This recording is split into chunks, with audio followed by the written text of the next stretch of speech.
This podcast is sponsored by nobody. Hey fans, this is Debra Gordon, better known as Ghoul of Your Dreams. Now, I was a zombie in George Romero's Dawn of the Dead, but I was the lead female zombie in Day of the Dead. And you're listening to Tommy Throwback Kovac on Splat from the Past. Rigor mortis is beginning to set in. Hey dudes, welcome to Splat from the Past, the only 80s themed horror sci-fi show where things could get totally radical. Now today, I will be welcoming back my good friend Debra Gordon. Debra, of course, played zombies in George A. Romero's Dawn of the Dead and Day of the Dead. And we're going to talk about some things. She was at Living Dead weekend last 4th of July, a month ago, and it was the first one since COVID hit, and she looked like she had a great time on Facebook, so I'm going to ask her about that. Maybe pay a little bit tribute to Gary Klahr. I saw this movie she did in the 80s. She mentioned it last time she was on, and I didn't see it until just recently. It's called The Escapist. A really, really great movie, and her role in it really I thought was heart-wrenching, and we're going to talk about that as well. And I wanted to ask her about growing up during the sexual revolution of the 60s. So it'll be a great conversation. Debra can be very funny and very entertaining when telling stories.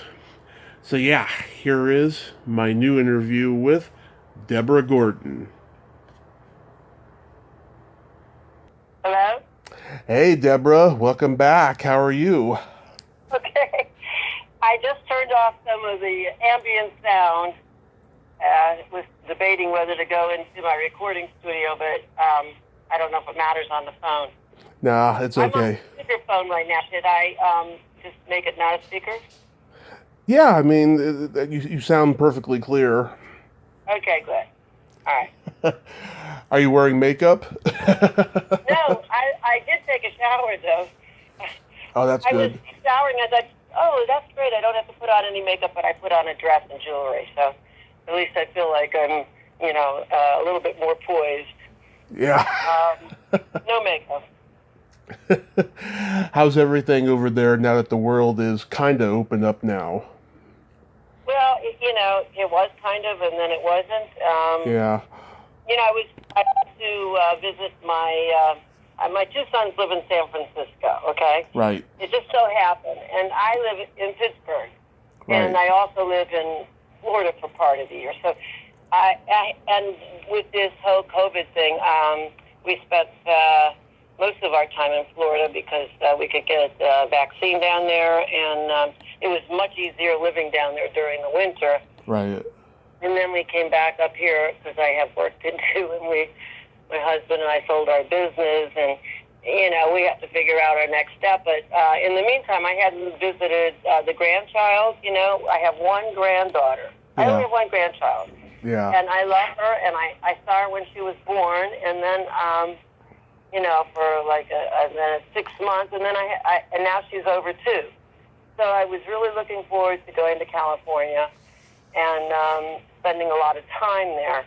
And so we planned this trip and wanted to stay as long as they would allow us to stay, Yeah. And in the meantime, my husband and I had a little dog, which I call my daughter because I never had a daughter. So she's like a human being. She's one of those doodles. She's a cavapoo, but she's not like any other dog I've had. She's very human-like. I guess I made her that way. But so she is a service dog, and so she traveled with us. So it was a big journey back and forth. Mm-hmm. But while we were there for a week taking care of the baby and living at my son's house with the baby, and they had some things they had to do business-wise, and she's an infectious disease resident at UCSF, so she was gone like 48 hours, Yeah. doing these incredible overnight. My son had to do a business trip, and in the meantime, the nanny everyone was vaccinated, but in the meantime, the nanny got COVID. So we didn't know that, and then we all had to be tested, and we were all negative. We had all been, vaccinated, but the baby got COVID. Oh, boy. Yeah, and she's 2, so, of course, the parents have to take care of the 2-year-old, so everyone, they stayed home, they quarantined, and then my other son, he quarantined from his partner, he's married, and he was on the 3rd floor, the other one was on the 1st floor, and then we got shuttled away to, my son Jeremy had a friend that lived in this beautiful, had a second home up in, I guess you would call near Tamales Bay, Point Reyes, where they have the cheese, the cowgirl cheese. Uh-huh. And Tamales Bay with all those oysters, and so we were quarantining there until we got 2 negative tests. We had to drive back and forth to San Francisco. Well, make a long story short, we were all negative, but the baby wasn't, and then but now she's okay. She didn't have any symptoms, and our trip got changed. So my husband and I had like a prolonged honeymoon trip up in this remote area that has elk and all kinds of estuaries. There's an ecosystem, I'm sorry.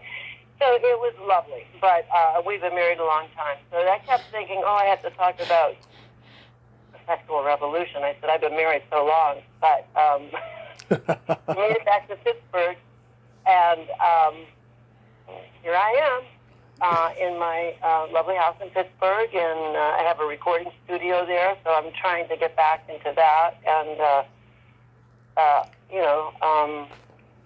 figure out how we're going to get back to visit the family, but, it'll take a while. Yeah. Crazy adventure sounds like you had. So that's why I kept putting it off, because we were traveling, and I didn't know what our schedule was, but... Yeah. Well, before we get into the sexual revolution, I wanted to mention, it looks like you had a great weekend, that Living Dead weekend for 4th of July.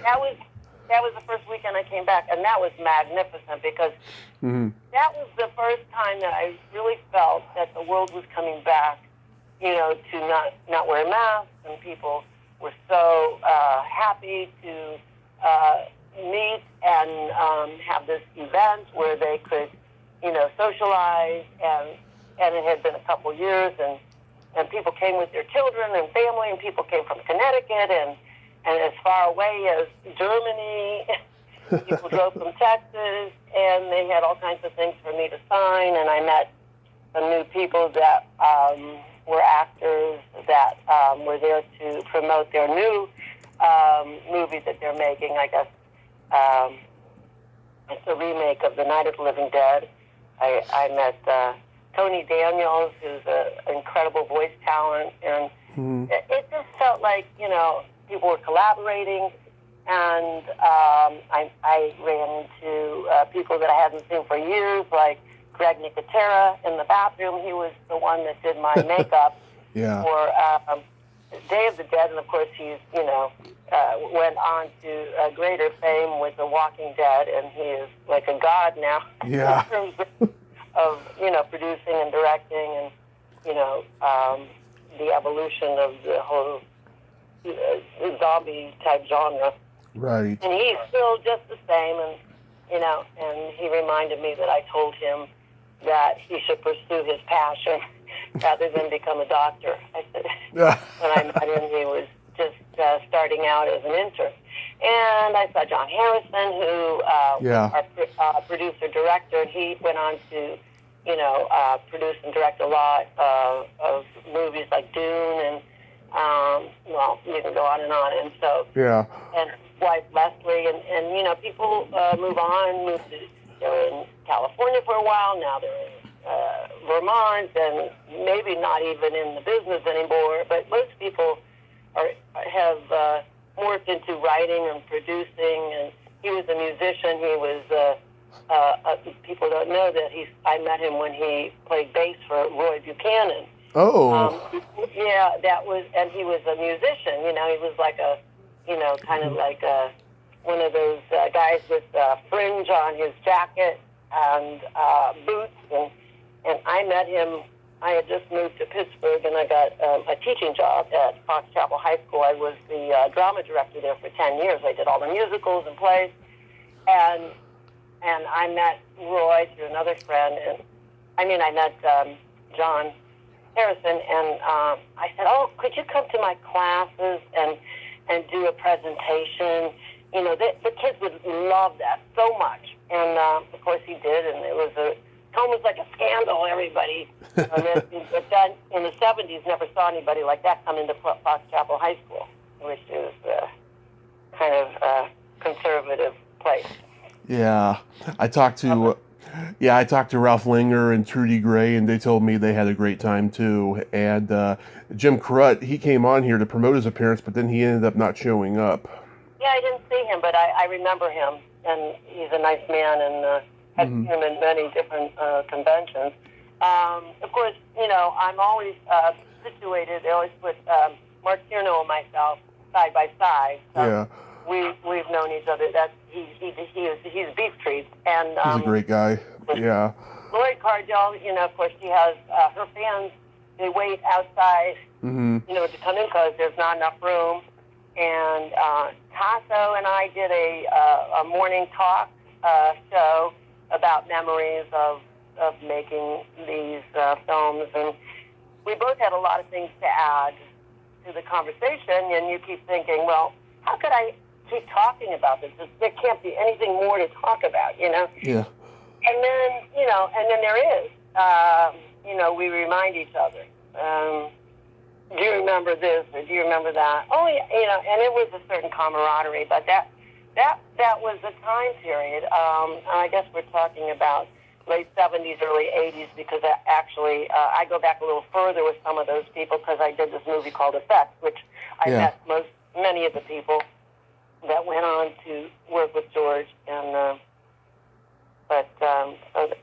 so talking, you know, about the sexual revolution, I mean, it's all tied up with women's rights and all kinds of political things, which I wasn't sure you would be interested in, but I can't really separate it. Oh, yeah. I mean, I'm all about women's rights. You can tell me. I mean, it must have been a little bit conservative growing up Jewish in Indiana in those days. Oh, my God. Yeah. I mean, first of all, I guess everybody's, you know, when they're growing up, in the summer I would go to camp. And I used to love going to this camp. I went, first of all, to camp in Wisconsin when I was a little girl, and then being in the Midwest, you go to Michigan.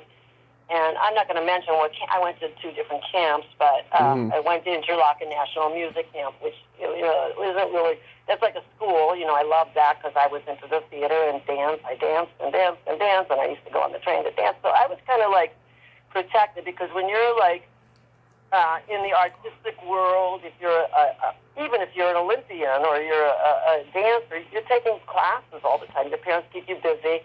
And, you know, I go on the train to Chicago, and then I went to this camp where, you know, every day we danced, and at night we had to go to, you know, the symphony. And so there's not a lot of time for, you know, too much hanky-panky. Yeah. But when I went to this other camp, then, you know, it was more social, and there were boys there, and, you know, you'd experiment in the summer, you know, a little smooching. You'd meet somebody, meet you at the Rock at 10 o'clock, you know. Yeah. And that would be like, oh, so exciting. And, you know, if you kissed somebody, that was, you know, or you made out, you know, that was about it. I remember they used to have parties, you know, and you would dance. And if somebody got close, you know, put their hand on your side, I mean, that was, you know, shocking. But that was about it. So, you know, there wasn't much going on, but you know, you'd want to have a boyfriend in the summer, so that was fun in the summer up there, and experimented. But I remember girls pulling out magazines, and we devoured these. What were they called? Magazines like True Confessions. There must have been several different ones during the late '60s, and every, you know, True Confession, there would be like these magazines where women would. They were kind of juvenile written, but they were like geared towards teenagers, I think. And and there was always a bad girl because she was, get in trouble and she'd get pregnant, and then she'd have to have an abortion and she would die. Right. So that's the kind of magazines that were like popular at summer camp, so that you would be indoctrinated not to, get in trouble, because this was, pre-birth control pills, so you were told that you were going to be in trouble, so you knew that wasn't going to be good, Right. And I didn't really go with too many older boys at the time. Like I said, I was always, doing shows. And even in high school, I mean, nobody knew where anybody was. It wasn't like in today's world. It was a great time because I'd leave the house in the morning, and as long as I came home for dinner, and that was, they wouldn't be looking for you, And I used to be doing musicals. I was choreographing. I was, cheerleader. I was all that. I was so busy. I don't know if it was my energy level. I was in drama club. I remember there was this one older guy on my block that kind of, he was very good looking and wanted to, make movies. And asked if I would come over, and I did, but he was kind of strange, and he wanted to make these movies because I was an actor, or I thought I was an actress. I used to get real dramatic, and we would stage these things where actually I was, this sounds terrible. Oh my God, I'm just remembering this now, where I was like, being murdered or something, dying things, and I thought it was a joke because I would be like, Yeah. Little did I know I was going to be in horror films, but, I do recall being gone and then getting, like, the police, and they came to find me, and then my mother had called because he must have come by the house looking for me, and my mother got scared. Yeah. And then they took him away. I mean, I feel badly for him because he was harmless, but, all these weird things that I'm on a train to Chicago to go to a dance class, and there's it was called the South Shore Line. And I mean, in today's world, I couldn't have been more than 12 or 13. You don't allow girls to go on a train like transport train like that by themselves. And I'm on the train with my cousin. I think my cousin maybe was a year older than me, or she wasn't even my cousin, but we used to go in together. And there was a guy that was swinging a chain, but it wasn't really a chain, and he was leering at us, and we were giggling, and somehow we got out of that one okay. Yeah. Another time when I would go into Chicago, sometimes we'd linger, in the big city. Right. And they had just built this big high-rise, which isn't big at all now. When it was the Prudential building, which looked small, but at the time. So, I said, I'd like to go up to the top of that. Let's go inside. So we went inside, and there was an elevator, and I got in the elevator with my girlfriend, and we pushed the button to the top, and there's a man in there, and he goes, well, what are you girls doing? Oh, we want to go up to the top and look at. Oh, he goes, well, I'll take you up. I get into some bad situations, but we always got out of it, because in the back of our mind, we read those true confessions, and we knew that there was a lot of weirdos out there. I think we got tougher by having more freedom. But I do remember, like, let's get the hell out of here. Oh, I didn't say that. Let's get out and extricating myself from these situations that I always knew were bad. And I'm not saying girls don't know that nowadays, but, if they get into a bad situation, I'm sure I was just lucky. But up until the birth control pill, and I didn't get the birth control pill until I was in college, but I do remember making a doctor's appointment. When we went to college, everybody said, oh, you have to go to this one doctor to get these pills. Right. And this is in Wisconsin. It's a very conservative place now. It wasn't then. And we went, and I got so excited when I got my pills. We all had it, we all congratulated each other on that. And the other thing was the Roe versus Wade, which I hate to say, I cannot believe what's happening now. Because people don't remember what it was like before there was Roe versus Wade, there were women dying. Girls were always are going to get pregnant from men. Right. Okay? And they weren't allowed to, to have control over their own body.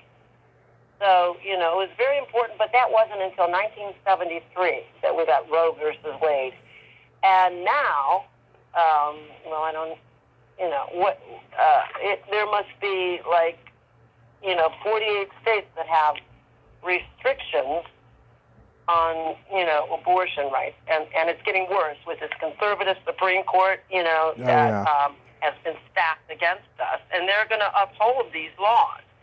And there are 90 abortion restriction bans in 2021 alone. And there's 43 states that, have been writing prohibiting in some way, women to have control over their own body. Now, no one wants an abortion. Mm-hmm. But when they start to limit, women's rights, then come on now. And it's usually men, and it's Republican men and women. But, how dare they, is what I say. And they're the same people, or some of the same people, that, are trying to tell us that they can't take a vaccine because it's control over their bodies that the federal government is controlling. Well, what about women, okay? You can't have it both ways, Exactly. So, and plus, don't get me, I'm already starting on, vaccine thing, but, we've been doing vaccines for years, Yeah. No big, George Washington,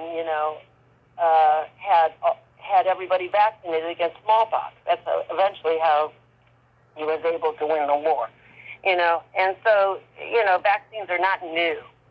And everyone, as we were growing up in my generation, we were fortunate enough to have, certain diseases eradicated, like polio and mumps and measles. And people forget, that there were always these diseases, life-altering diseases. When I was a kid, I remember seeing, boys and girls that had to go into, had polio and had to be in that iron lung thing. I don't even know what it was. Because of polio, they wouldn't even let you outside. I mean, this is a little bit before my time, but it wasn't until 1948 that we had gender equality. Right. That's not that long ago. So men who are anti-vaccine, I'm against them.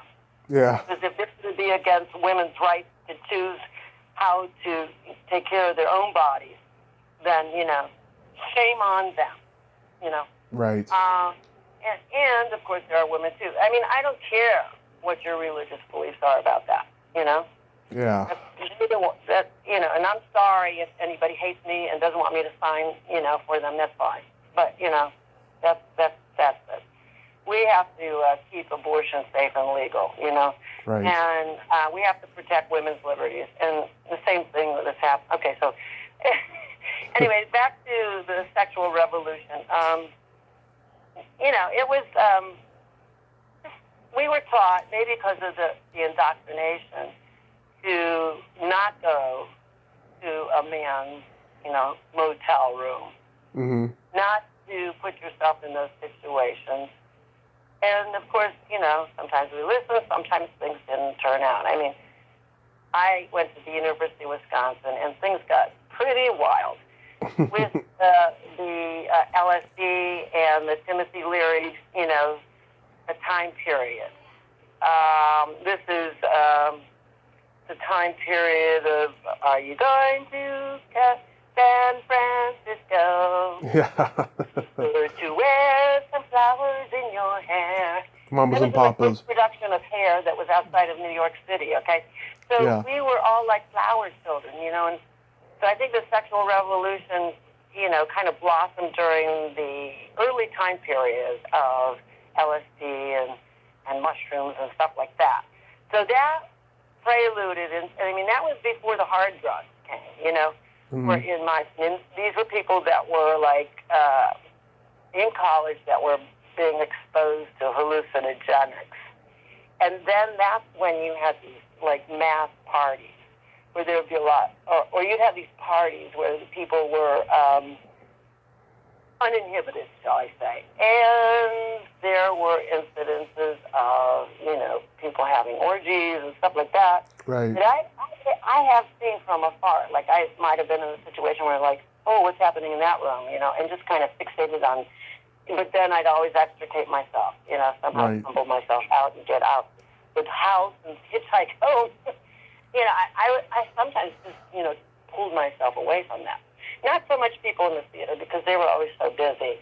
The one thing about sports and theater and dance, I mean, that's a discipline, so you can only do that so much, Right. But, the LSD, and the free love and the summer of free love, I mean, that's before things got really turned bad. And at the University of Wisconsin, I mean, we had, like, SBS was there. There were people, like, radicalizing people. The Vietnam War was happening.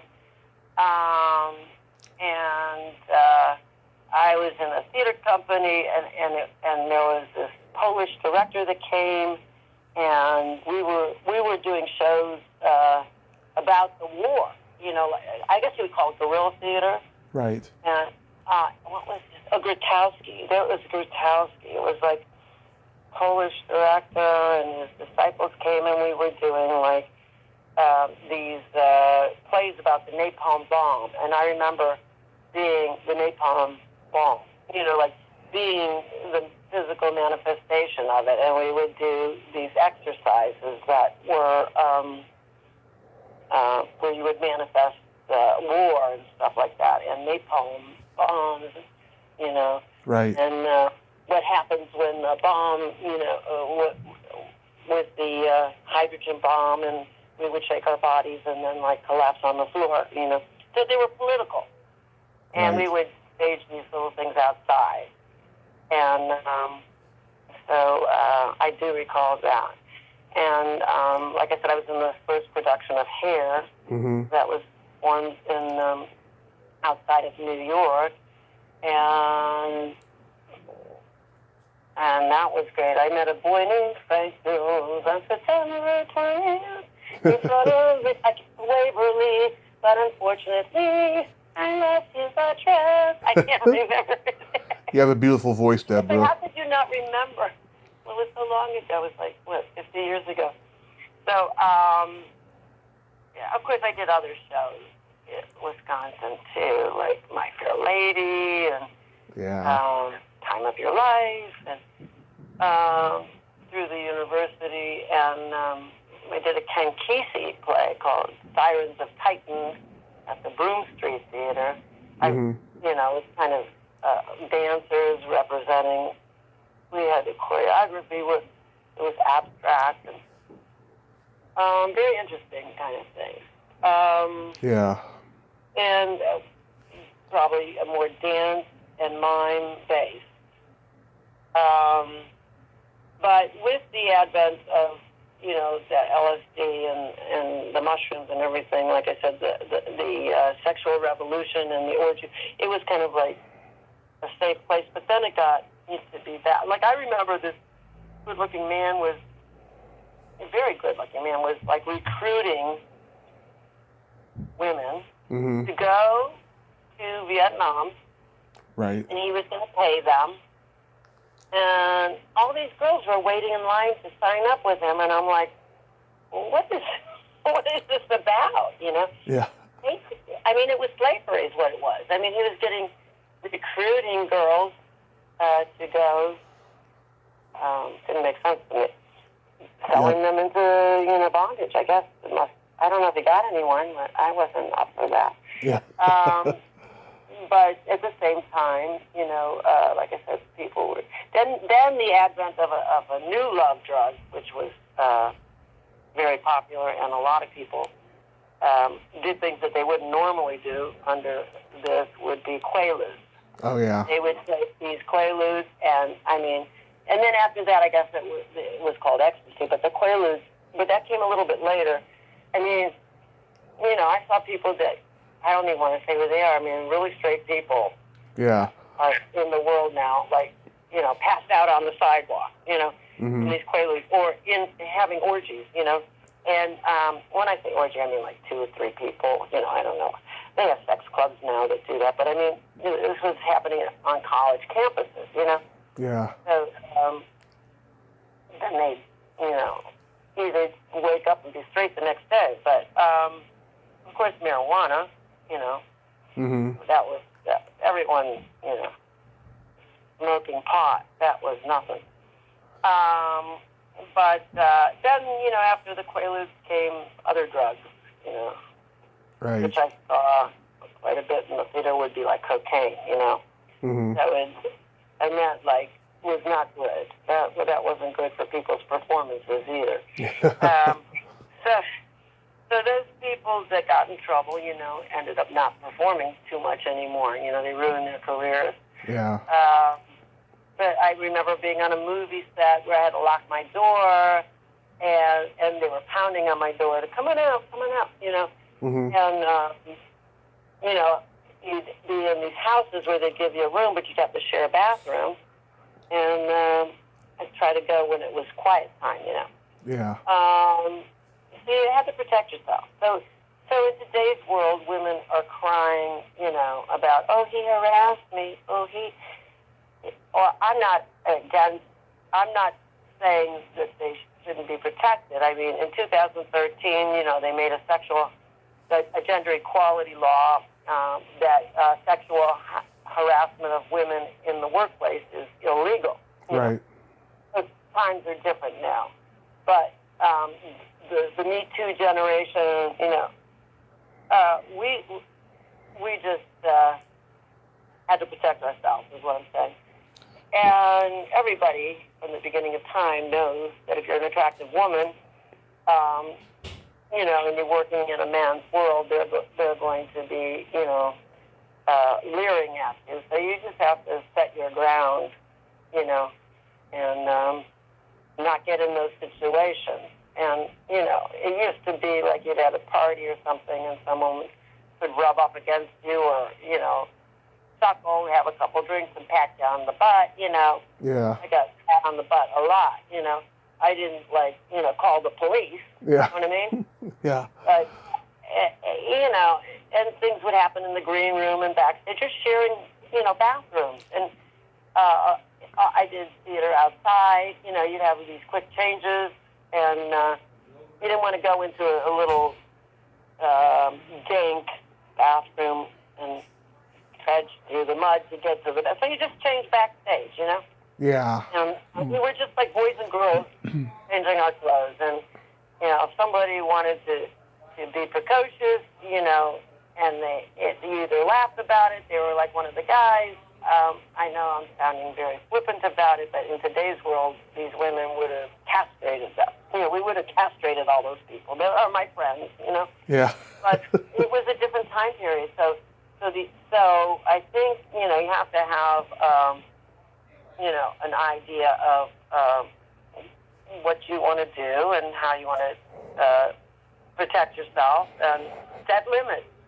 But don't think that, oh, I want that job, and then put yourself in that situation and flirt with somebody, and then you get promoted, and then they support you, and then say, oh, I didn't like the way, you made a joke about me, or tapped on my back, or whatever, Right. I mean, even as an employee, sometimes an older guy, or not older guy, but if you're a salesperson or something, and your boss takes you in the room and says,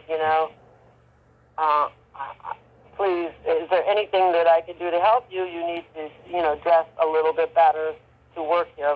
I don't want you in sweatpants, and because this is a fashion place, Right. And then they can misconstrue that and think you're trying to sexually assault them, Right. But a lot of this, we can't just accept what every woman says. She has to take responsibility and understand the values that everybody has coming in. And if someone's hurting you, that's another story. Someone's abusing. But if someone's just trying to help you, and the normal, things that guys do, just shove it away.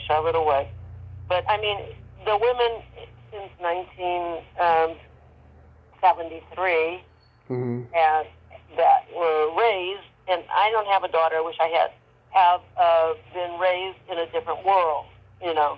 The world is changing, and men have to be more aware of that, and also in the theater, because in the theater, or even in film, we play every role possible, and we're in these situations working with men. So we, have to understand the human condition.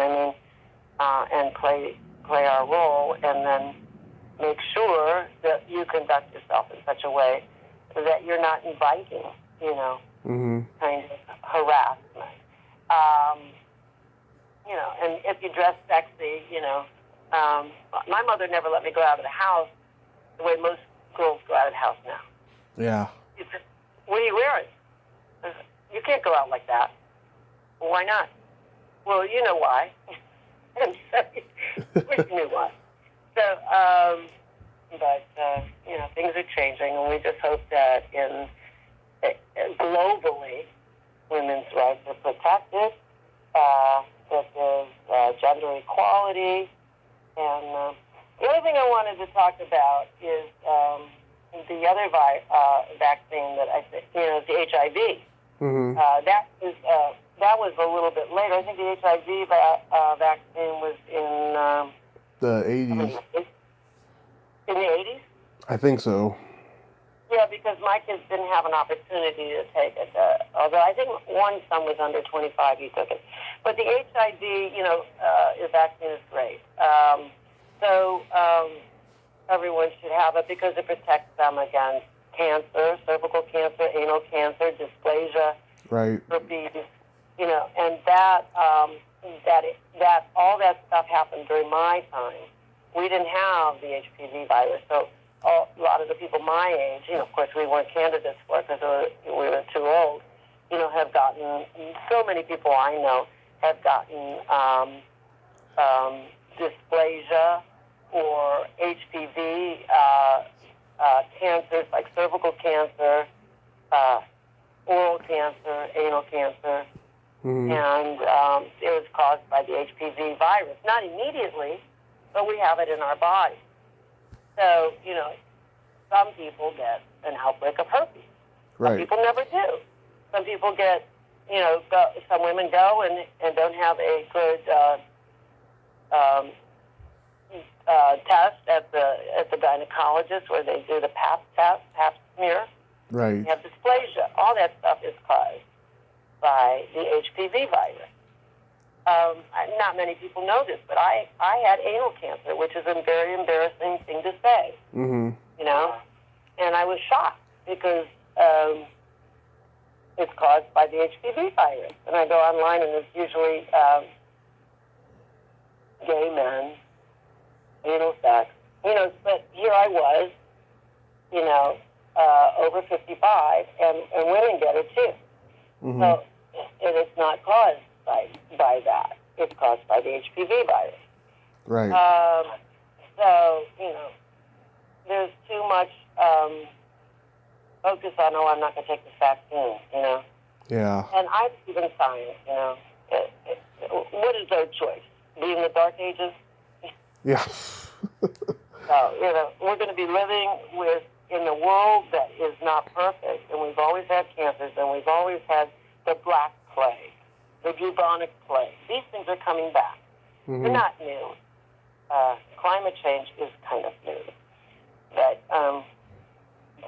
the birth control and Roe versus Wade, those were big, and that caused and that before then everybody just got married and dating. We always went, and I liked going on dates, even in high school. Yeah. You go on a date, and you would be asked out on a date to go to a movie, or you go in the car, so most women didn't want to have sex on the first date. Yeah. Maybe it was the second or the third, I don't know, it depends on, if you met the right guy and what your morality was or what you believed. But even when my kids, they didn't really have dates, they hooked up, you're going to hook up, and that hooking up thing is different. occasionally, I guess you hear people have a date. I guess if you go on one of those dating websites, you can have a date. That's right. an attempt at having dates again. But you know, on a movie shoot or in the theater, you know, people would do regional theater, and then they'd be going to different environments. And the first day, you'd have a table read. Right. And you know, it was always like everybody was looking at each other, you know. Because here you were, even if you had relationships, like most people, when they went to the theater for, like, you know, on the regional theater, then that was, you were going to be living with those people for a couple months, you know. Mm-hmm. So everybody would, like, you know, sometimes they'd hook up, you know what I'm saying? It was a natural situation, since usually you were acting with them, you know, in scenes that had emotion. And the biggest emotion or conflict in a scene is, you know, unrequited love or passion. I want you, you don't want me, you know, something that you want, and so you're pursuing your objective. So, of course, there would always be, you know, an opportunity to have a relationship with someone. Right. And the same thing for movies, I'm sure, you know. But, so maybe actors got the reputation of being more, you know, licentious or whatever, but I don't think that's true. It's just the work atmosphere, you know. Yeah.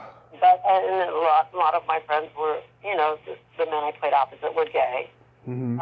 And you saw more gay people in the theater than you did maybe in the world, because they were more open and comfortable with it.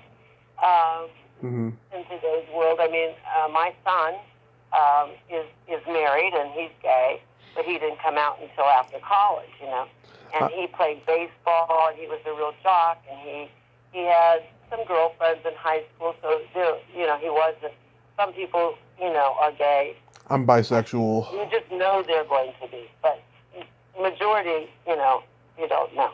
And in my day, I guess a lot of men that were gay, or even women, you know, had normal relationships and got married and had children and then found out later. But the transgender thing, that never was even, you know, really, other than reading about it maybe, you know, nobody really thought about it. I mean, there was, it wasn't this whole realization that there is different kinds of sexuality. You know, you know, you knew about gay people, but you didn't hear so much about it. You know, they lived normal lives, and then maybe, you know, it's just always been around. It's just not the same until the 70s. You know, that was the same revolution, was the sexual revolution, was with what's the one in New York City where they had the Studio 54? Well, Studio 54, that was more like drugs. That's when the heavy drugs came out. But the Stone, what's the name of that? There was that gay rights started in 1974 also. They had the police came and closed down a bar in New York in Greenwich Village, and that started that. But you know, people's rights is new. Everything was hidden before. But you know, people would get pregnant, then they'd have to get married or have an illegal abortion. But sex has always been around. It's just the sexual revolution happened when the birth control pill. That just was the way it is. And anti-war, the Vietnam War, students united over Vietnam, and then there was Watergate. And so there was a time of change. And sometimes I think that things are just going backwards. I don't know. Yeah, it's crazy. I don't know what else to tell you, but I'm happy. I made it through that whole time period. I never got AIDS. You know, I heard about AIDS, but not. They were whispering about it.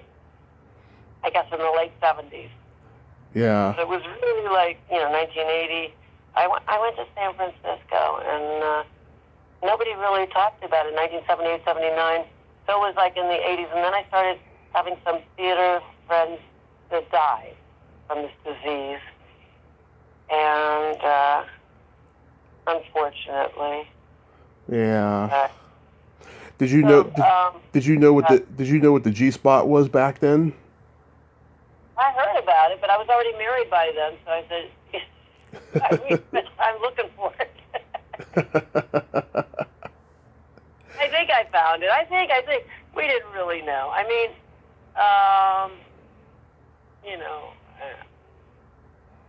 I remember the Kama Sutra. Oh yeah. I remember looking at that and a couple of books that I would get on how to do different positions and stuff like that. Oh yeah, but I'm an older woman now. I mean, of course,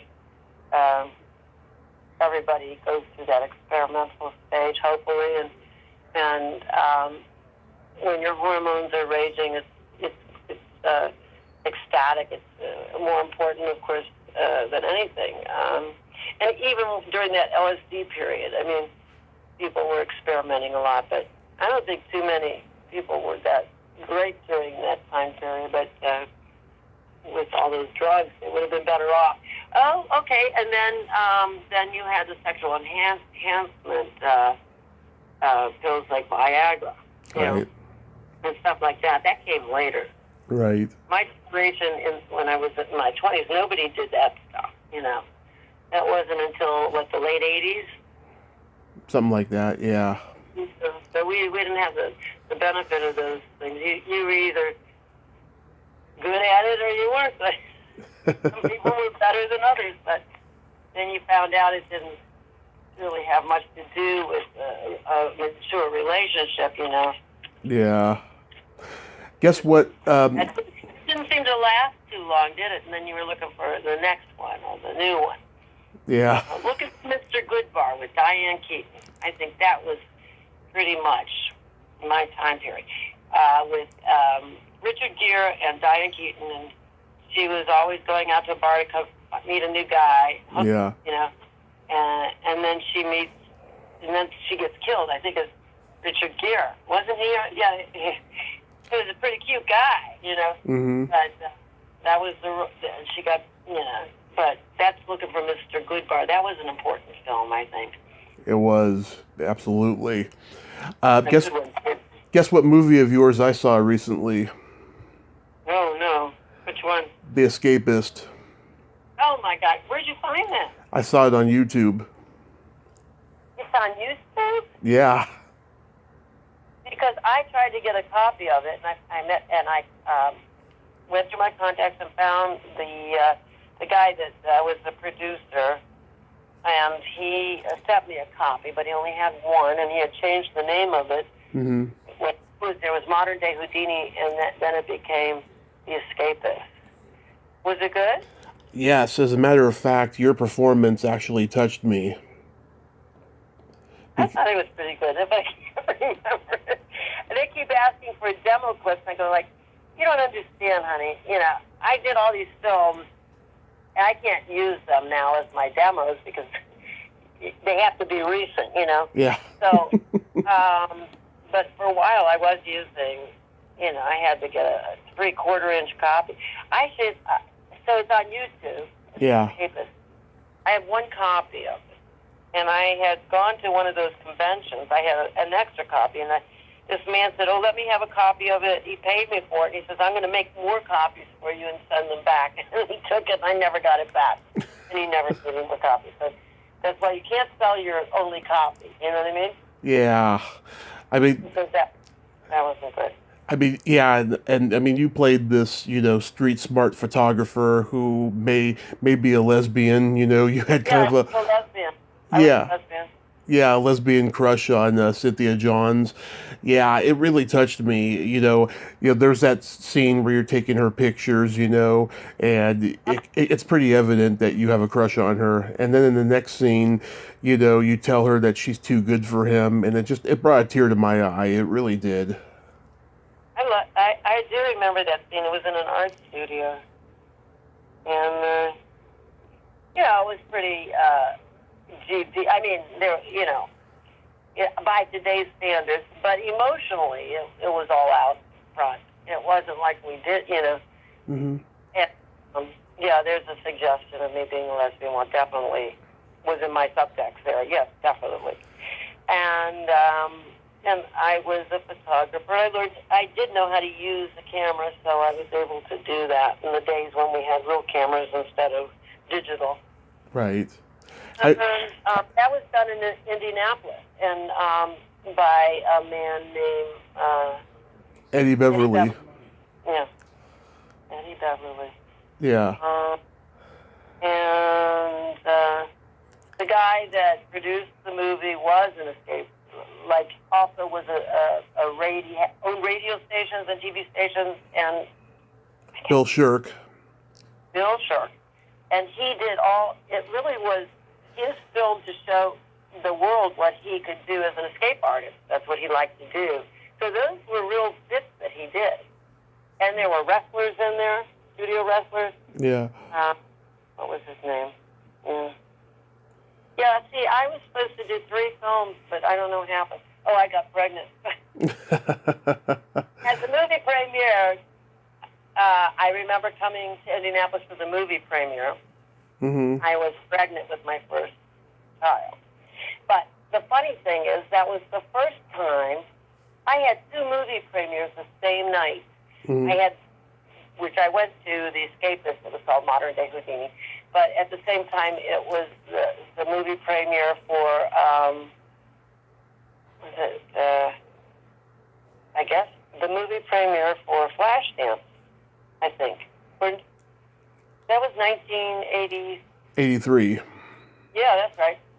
And that was the same movie. I was the ballet teacher in that one. So. Yep. But I went to the one in Indianapolis because they threw a big, party with limos, and, because it was the first movie that was ever made in Indianapolis. And my father was from Indianapolis. And so I was born in Indianapolis. And so it was fun. My father died shortly thereafter, so I'm certainly glad I made that movie and was able to spend a little bit of time with him while I was shooting the movie. And I am a Hoosier, because after that I was raised in Indiana. Right. Indiana. But they did that movie, like it was a big, big publicity thing for the city and a lot of support and everything. I always thought that I would see that movie again, but I thought it was great. I can't remember the name of the wrestler. And it was based on, Houdini, because Houdini did those escape events. Illusions, yeah. And everything. So that's why it was originally called Modern Day Houdini. But then he did a documentary of himself called Modern Day Houdini, but The Escapist. You're one of the few people that has seen that. I didn't know how I can get some more copies. I don't think it's in production because he just has some DVDs of it, but that would be interesting. Bill Shirk, that's right. And then after that, right after that movie, I did Flashdance. So I was the ballet teacher in that. Mm-hmm. So I had to do the movie premiere. And then I had my kids and my family and everything. So things kind of, it wasn't the first time I played a lesbian. So I'm not afraid of any of that stuff. You see human condition and whatever the character is the most important thing, and you have to have your focus on what the character would do in that situation and playing human beings. We're all human beings. Yep, it was pretty bold back then too. Mm-hmm. So back in December, What? I was going to say, back in December, we lost Gary Klahr. Did you know him well? I didn't know him well, but I knew him, you know, and I met him. He was at a couple of those shows that I was at, like there was in New York, he was there. But I didn't really know him. I didn't have any scenes with him, but, you know, everybody knew everybody. Right. But I knew, of him. How old was he when he died? Early 70s. He wasn't that old. But, I hope he didn't die of COVID, but, who knows. Oh, no, he lost his vocal cords. He was pretty bad. He was supposed to do this show back in spring of last year. I was coordinating with his wife, Carolyn, and it never happened. And then about 2 weeks after I heard he passed, I reached out to her and I said, you want to come on here and do a tribute? And she said, my kids would rather do that. And so I talked to Ben and Matt and Rachel, and we had a great time. And to be honest, I really wanted to interview just one of them at first, but then because I thought that we were going to be recycling a lot of the same stuff, but no, I mean, they all gave me new and different stuff, and we just had a great time. It was a nice little tribute. Well, that's nice that you are the glue for all these people, and it's amazing to me that there's so many fans out there from that time period. I mean, so everything must be relevant from that time, or people are reaching out to have that kind of connection that we all had in those films together. And it was a more innocent time, I guess. Yeah, I've brought so many people together that hadn't seen each other in years, and it makes me feel really good about it. Well, good. Yeah, it's a wonderful, wonderful thing. So really quickly, Deborah, this is a secret silly game that I like to play with my guests. This is a series of silly slumber party questions. It's no win or lose, just pure fun. And how this works is I ask you the question, you answer it, and then you ask me the exact same question, and I answer it, and you can comment on answers. Okay. Deborah, it's fun. Deborah, are you ticklish? Oh, yes. Are you ticklish? Where are you ticklish? Oh, on the soles of my feet and right around my belly button.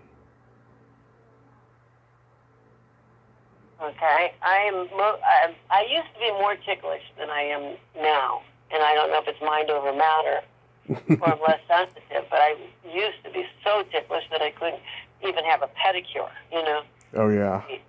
But now I love pedicures. Yeah. What's your favorite part of the body? It could be anything. What's my what? Favorite part of the body. Of my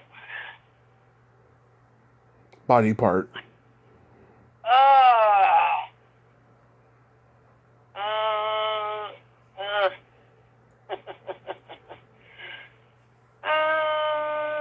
My shoulders. Okay. I've never heard that one before. Well, I like my shoulders. I didn't know I have good musculature. I used to have like really incredible arms, and everybody used to say, "Do you lift a lot of weight?" And I go, "No, it's just I had a lot of definition, and I have square shoulders instead of like slouchy ones, and I think that makes your clothes look better. So I like shoulders. I think your posture is very important, and a lot of it has to do with your shoulders and how it supports your head, and that's a thing of beauty, like a ballerina, has. Maybe it's my dance background, but I always feel like you have to defy gravity by always feeling like you have a string in the middle of your head that's pulling you up. But a lot of it has to do with the way your shoulders are aligned and how you support that and work out and sit in your chairs. And if you can keep your posture, then as you age, you look a little better, and you don't maybe lose your height so much. I don't know. But anyway, so I didn't know if you asked what part of the body do. I like that. I see men's shoulders or women's shoulders, and I look at their posture a lot. Okay. My favorite part of the body is the belly button. Okay. I like my belly. I used to like my belly button better.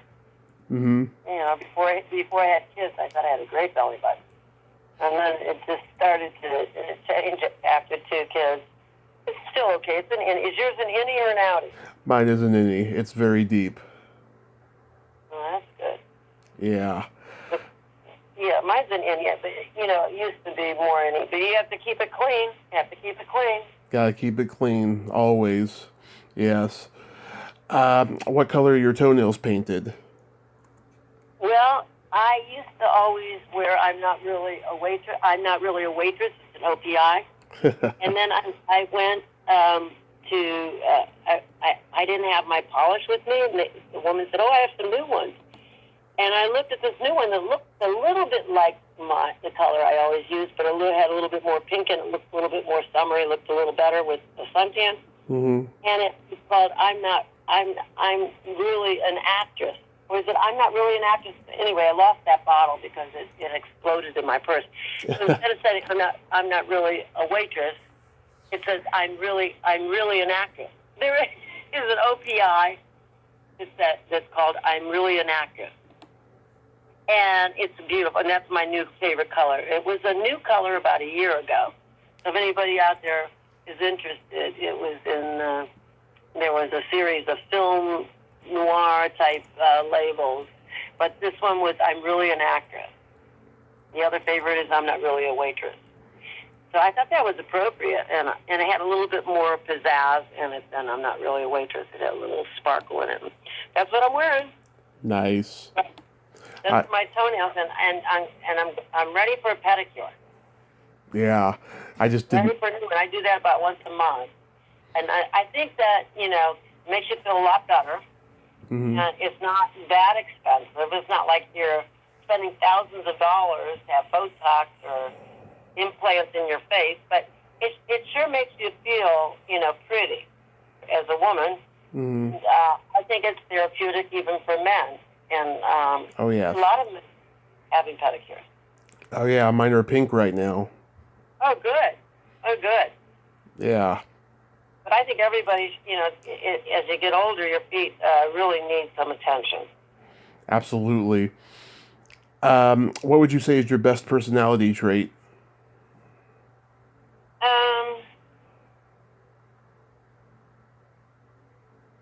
I was going to say I'm a good listener, but maybe I'm not. I've been told by some people. So I think I have a positive attitude. I try to make the best of things, and I don't like to be too unhappy for too long. Right. Although especially around other people, everybody has so much stuff that they have to deal with in life, Mm-hmm. and everybody gets morose and unhappy. But we can choose. We need to choose to try to be more uplifting, and it's so hard, especially in today's world. But nobody wants to be around a crier, Yeah. Everybody likes to be around people that have, more of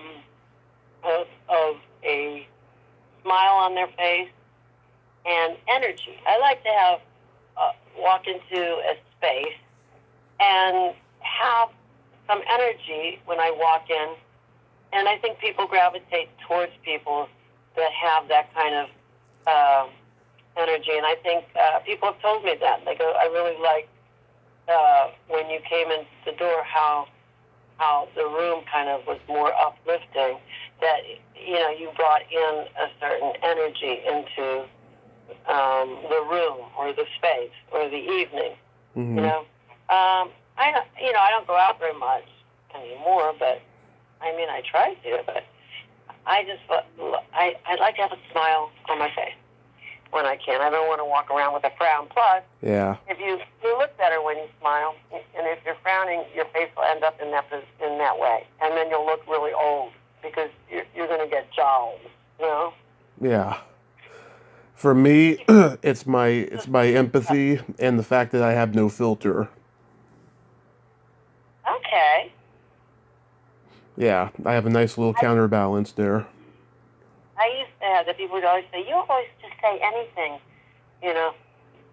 You always say the truth." And Right. that's probably what you're talking about. Exactly. Like to say the truth, you know. But that could be harsh sometimes. Oh, yes. But there's some people are very proper, and so they won't reveal things about themselves. Right. And I need to do that a little bit more. And then my favorite question, is there a stinky smell that just makes you gag? Oh my God. When was I gagging last? I don't want to say that, but poop. Of course. That's a popular one. But I have a small dog. My dog's like 24 pounds. Yeah. So their poops are manageable. But my son has a new puppy, same age as mine, but his name is Tez. Hi, Tez. And he's about 80 pounds, and he's a golden retriever, but he's a white golden retriever. But it doesn't matter. But, I mean, he has big poop. And I guess I had to clean the poop up recently. And I was gagging, and I called my husband. And, of course, babies have big poops. But my granddaughter, the one that she recovered from the COVID, but we got her on the potty when she was in quarantine. Yeah. Her mother spent a lot of time on the potty. But when you get children over 2, when they're 3 and they're pooping in their pants, that's you can't do that. They got to go on the toilet. And big dogs, I prefer smaller dogs. That's all I'm saying. Yeah, for me, it's either farts or feet. The classics. Feet. Well, we were in the shoe business. Right. Now, so I didn't really work in sales too much because I didn't want to touch people's feet. I have a phobia about that. Yeah. Most people are pretty clean, but not everybody. Absolutely, I agree. So do you have anything upcoming you'd like to mention? Well, I keep auditioning for things and self-taping. I mean, that's the new thing. So I have some wonderful self-tapes for every job that comes down the pipe. But maybe my self-taping needs to be improved, although I spent a lot of time on them and I like them. But I did a mockumentary. Do you know what a mockumentary is? It's kind of a comedic documentary like Spinal Tap. Yeah. So I did one for this man and his company. They called me and asked if I would play a documentary director. And it turns out I was cast as this villain who was this woman who makes documentaries, and it's called Never Enough: The Struggles of Sight. Right. Which is about a rapper, tattoo artist.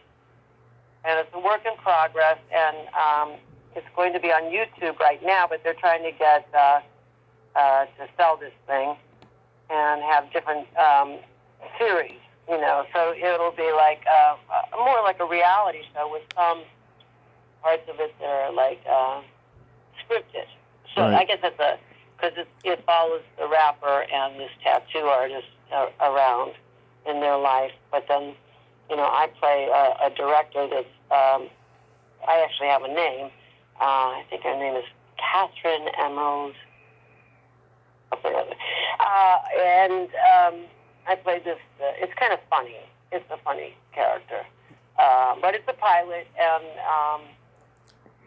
I am the core villain of the show, because I'm the straight man, and I'm trying to photograph or make a documentary about them.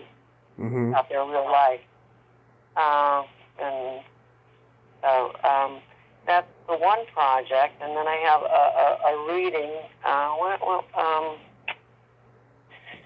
that I'm working on for this script called with the it's a writers actors collaboration, and there's a script called Touchstone, and about a Vietnam vet, but it's more or less just in the stage where we're working with the playwright and the actors. Nice. And doing table reads, and then we invite people.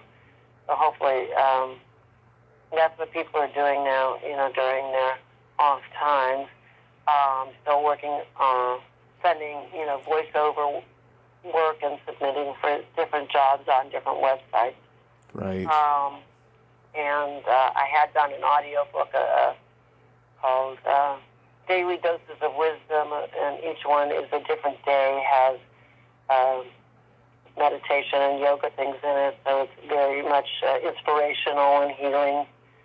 But that's about it for right now. I'm certainly looking. I did have some auditions, and I think the role that I auditioned for, they really liked me, and then they cut the whole scene. So I don't want to discuss. Yeah. But that's the kind of luck that you get. You get all excited. You spend a lot of time self-taping, and then they want you to do it over, and the director really likes you, and then the next thing, and then they never call you back. And you try to call the casting director. She says, "Oh, I forgot to tell you, they cut that scene." Oh yeah. And you're thinking you're doing this part, Right. You're thinking it, but until it happens, it doesn't happen. I've heard all those stories. It's sad. Well, even sometimes you get it and then you film it and then they cut it too. But Yeah. Can I tell you a joke really quick? Sure. What do you call a boy that doesn't masturbate? I don't know.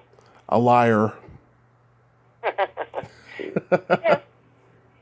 I have a funny joke that my father told me before he died, and I actually had to say it in an audition. Mm-hmm. What was What it? is the shortest sentence in the English language? What is the shortest sentence ever? What? Is it in? Is it? I love it. I love it. And when you go to an audition, you do a monologue and you do a scene, and then the goddamn director says, "Can you tell me a joke?" It's like, what? You prepare for your monologue, you prepare for the scene, and then, and even prepare for, like, some chit-chat, Right. But you didn't prepare to tell a joke, so it's like, oh, I got to go through my joke, and I don't know the punchline, blah, blah, blah, blah, blah. So I said that joke, because that was the only one I could remember. And I got the part. That's the only joke I remember, because that was the easiest joke you could ever. And the one that you just said. Yeah. Fire. Right. So there you go. I think that we should end on that note. Yes, Deborah, I want to thank you so much for coming back on today. And you told me in email. I don't think I have much to say. No, you made this just so much fun and so wonderful. Well, thank you. I don't know. Thank you. So, the topic was like, oh, I don't want to talk about myself. Well, we always talk. I mean, we can all talk. Actors can talk, right? Right. So I'll leave you with that. All right. All right. Well, happy early birthday. I saw that it was next month. And send me, your link. All right? Of course. Stay safe and have a great day. Thank you. You too. Bye-bye. Bye-bye. Well, there you have it. Debra Gordon. Ain't she a sweetheart? Ah, such a great lady and so entertaining. It was great talking to her today. Well, until next time, this is Tommy Throwback Kovac saying, there's no shame in living in the past, because the present sucks. Later, dudes.